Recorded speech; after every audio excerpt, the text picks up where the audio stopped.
pas prendre quelqu'un comme ça, qui n'a pas travaillé, qui n'a pas été sur le marché du travail pendant je ne sais combien de temps. Alors, si vous dites « j'ai travaillé pour un organisme pendant un certain temps, j'ai assumé des tâches, mais à un moment donné, je suis devenu responsable d'une petite équipe », alors là, vous êtes intéressant pour un employeur. C'est des gens qui sont soit sur l'aide sociale ou qui n'ont pas de salaire ou que ça fait longtemps qu'ils n'ont pas été sur le marché du travail. Ils viennent chez nous par différents programmes. On leur fait des formations ou valorisations pour aller sur le marché du travail. Ce que l'on fait, nous, au Centre de partage, est d'amener à encadrer maintenant les personnes qui viennent travailler. Elles sont formées pour que leur développement puisse se poursuivre. Mais le Centre de partage Joannin utilise beaucoup ce qu'on appelle le volet économie sociale. Donc, évidemment, on parle de réinsertion, on parle d'utilisation de personnel, une clientèle moins favorisée, une clientèle avec, des gains d'éducation peut-être moins élevés, mais quand même très importante. Les jeunes veulent retourner à l'école puis se partir à une petite entreprise où se trouve un job, là, les aider financièrement, c'est valorisant. Ces gens-là ont besoin qu'on leur fasse confiance, qu'on leur apprenne à se faire confiance eux-mêmes, puis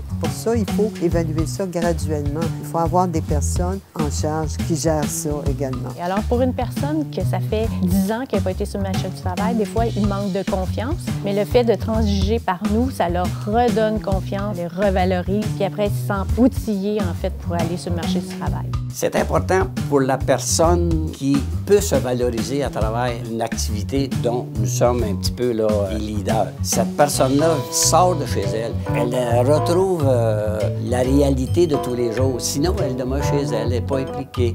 Nous, c'est de permettre par un petit travail, progresse, qui, selon les rythmes, est capable de la rendre plus impliquée dans la société et de là, bien, être capable d'avoir d'autres contacts avec d'autres gens qu'elle n'aurait pas. Donc, ces personnes-là se réalisent, ces personnes-là avancent beaucoup. On donne un certain bagage, on forme, et cette volonté d'aller plus loin va passer par cette formation-là aussi.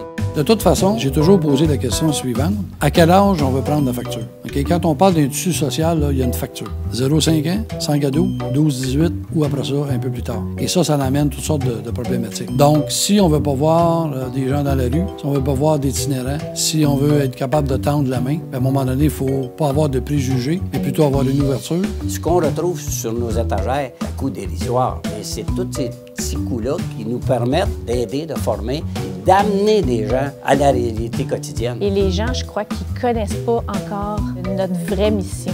C'est encore, je trouve, méconnu pour la réinsertion sociale. On est là pour la communauté. Tout ce qu'on fait, on vend de la marchandise. C'est des dons que les citoyens, en fait, nous donnent pour venir en aide à lutter contre la pauvreté. Par contre, avec cet argent-là, c'est ce qu'ils nous donnent, c'est le levier pour faire la réinsertion sociale. Donc, plus de gens qui vont venir acheter, plus qu'on va réintégrer des gens sur le marché du travail. Le citoyen, là, le geste qu'il pose en allant dans une friperie, ce geste-là, l'économie, on dit les 3 R si on veut, c'est déjà un geste qui fait en sorte que, indirectement ou inconsciemment, il aide exactement les organismes, par le fait même la ville et les autorités, à faire en sorte qu'on est capable de venir en aide à ces gens-là. Donc, plus de gens qui vont venir acheter, plus qu'on va réintégrer des gens sur le marché du travail. Comme en 2016, il y a 164 personnes qui ont transigé au centre de partage. C'est énorme. Dans la ville de Saint-Jean, ça fait diminuer à quelque part le taux de pauvreté, le taux de chômage, etc.